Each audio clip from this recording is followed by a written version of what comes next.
Artemisia came to London in the late 1630s. We don't know exactly when she arrived or when she left, but she joined her father, Orazio, here in London at the court of Charles I. Now, the king had been trying to get Artemisia to come to London for some time. We know from her own words in her own letters in the mid-1630s that he had tried molte volte, many times, to get her to come to London, and he'd even dispatched her brother, Francesco, to Naples to escort her back to England.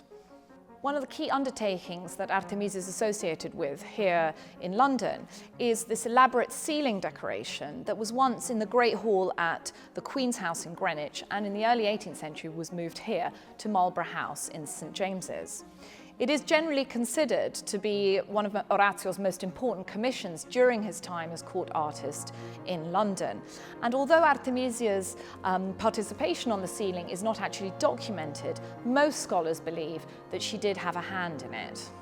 The ceiling shows an allegory of peace reigning over the arts, surrounded by 12 female personifications, the muses and the arts.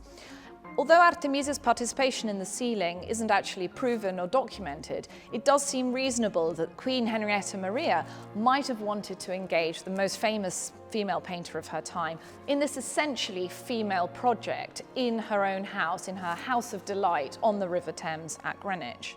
One figure on the ceiling, which I think really does look like it might be by Artemisia, is the muse Polymnia. She has a very strong sort of physical presence, and there's this quite strong, forceful lighting, chiaroscuro, and it's a figure that I think sits quite well with Artemisia's pictures painted in Naples in the mid-1630s. And the wonderful sheen on her sleeve reminds me of that beautiful sleeve in her self-portrait as the allegory of painting, which is thought to have been painted here in London. A few months after the ceiling was installed in the Queen's house, Orazio actually dies in February 1639. But it seems that Artemisia stayed on for a number of months after that, and in December of that year she writes to the Duke of Modena saying that she's in the service of the Queen, mia signora, my lady. And she must have painted a number of pictures for the Queen Henrietta Maria, because these are listed in the Royal Collection inventories and many of these pictures are untraced. Whatever Artemisia's degree of participation in the ceiling might have been, there's no question that Artemisia and Orazio came together again here in London, and father and daughter were effectively reunited beneath this ceiling.